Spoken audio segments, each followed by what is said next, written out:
So I also look around and think about some of the issues in our country. And one of the things that really bugged me about the aftermath of the Hamas terrorist attacks was seeing people on our university campuses cheering for Hamas.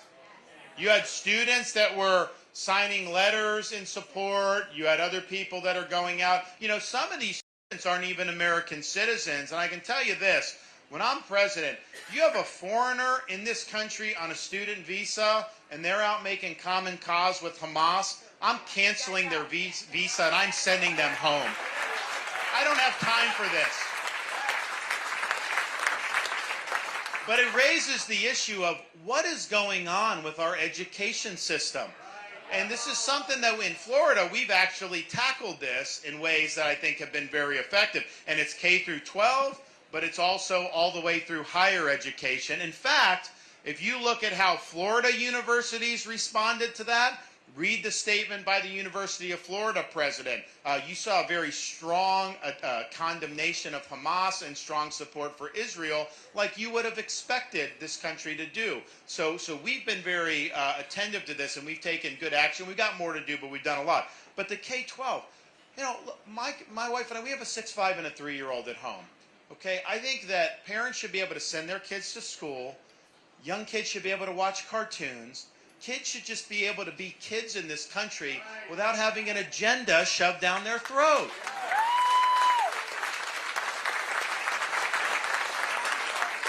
And we've had to step up and fight these fights in Florida. We've done a Parents' Bill of Rights. We eliminated critical race theory in our K through 12 schools. It's wrong to teach kids to hate this country and to hate each other. And then we had to stand up and fight and defeat the most powerful corporation in Florida history, Disney, about whether it's appropriate to teach elementary school kids that they can change their gender. As a father of 3 young kids, I don't think that that's appropriate. It's not true, and it has no place in our schools. So we stood up, we fought back, and we won that fight. But you know, some of these Republicans, every Republican running for president has sided with Disney over me on that issue. About our kids. If you can't stand up to a powerful company for the kids, then when are you ever going to stand up and do what's right? So we've got to put our kids first. We've got to understand that the purpose of our school system is to educate. It is not to indoctrinate. And that's got to be true all across this country. So we've stood up and you know, look, in Florida, we have universal school choice. We're proud of that. As a parent, you have the right. You can homeschool. You can go to your neighborhood public school. You have choice within your school district to send them other places in the county. You have charter schools. You have private scholarships where you can go to private school, religious school, whatever you want. That has caused our education in Florida. We're now ranked #1 by U.S. News and World Report because we've empowered parents to make decisions. And we've also done things with, and I think this is a crisis too, and I was thinking about it because, and this is something we've worked on for years now, but we did the last debate at the Reagan Library. And I read his farewell address, and one of the things he said was that the country was not doing a good job of teaching young people about American civics, our Constitution, and what it means to be an American. And that was probably true in January of 1989, but it's gotten a lot worse since then. So in Florida, we've said American civics needs to be front and center. We've placed a new emphasis on it. We have standards. Our seniors take a citizenship test before they graduate. We even created a course for teachers, 50 hours, about the foundational principles of America, taught by scholars from Hillsdale and Heritage Foundation and all these places. And they get a $3,000 bonus if they go through it, but it's actually teaching how this country is unique, why it came into being. Because if you go to most colleges now, you will not get anything on any of this stuff. So we're doing it. We're going to bring that nationwide. But it's really important. Kids need to graduate.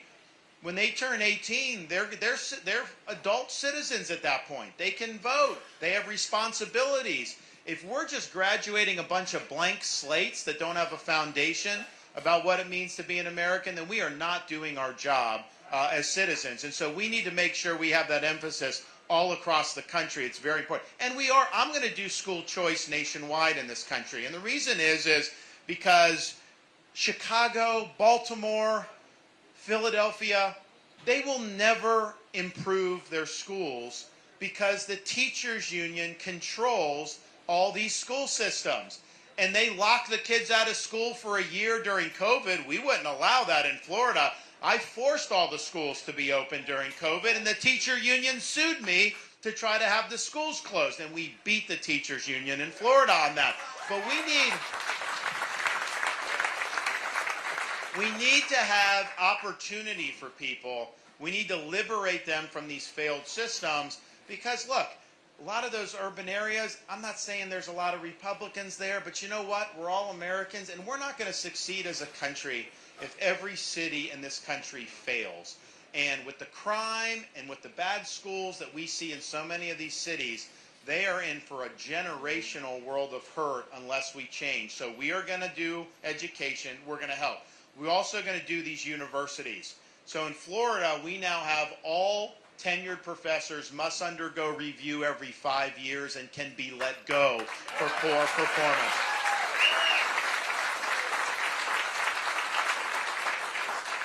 And the purpose of a university is not to impose ideology on the students. Purpose of a university is the pursuit of truth, teaching critical thinking, and showing our students, preparing our students to be citizens of this republic. So that's the model we've moved to in Florida. We actually have we have a liberal arts college in Sarasota called New College. A lot of people never even heard. You know New College? Oh, you have a New College shirt on. Are you from? Did you go there? Oh, good. Yes. Nice. And you're Iowa residents? But our out-of-state tuition is cheaper than a lot of in-state tuition. So, yes. You know, I haven't let them raise tuition since I've been governor. So in-state tuition in Florida for our universities is about $6,400 a year. And out-of-state tuition is about $16,000 a year. So, you know, we want to make it. So New College, this was supposed to be our top liberal arts or top honors college in Florida. And it was like a Marxist commune, like left of the left, ideology. And I'm like, you know what? The state of Florida that elected me by a 1.5 million vote margin probably doesn't want to have a liberal arts college dedicated to, you know, Marxist studies, right? So we got to change. So I appointed 7 conservatives to the board of trustees. They fired the president, hired a conservative president. They eliminated critical race theory and DEI.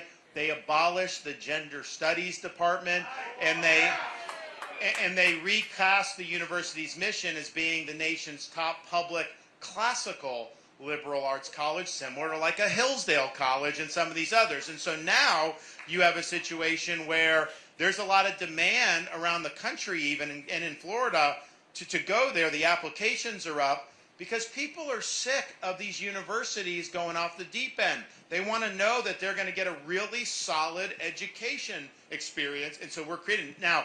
As part of that, they're filtering out some of the old guard professors. They're bringing in new guard professors, and the media hates that we're doing this. They get so mad, and so they will say when professors are leaving, they'll say, "Oh, there's a brain drain leaving Florida. How bad is this for Florida?" Let me tell you something. If we are having professors of intersectional Marxism leaving our state, that is not a bad thing for the state of Florida. That's a good thing for the state of Florida.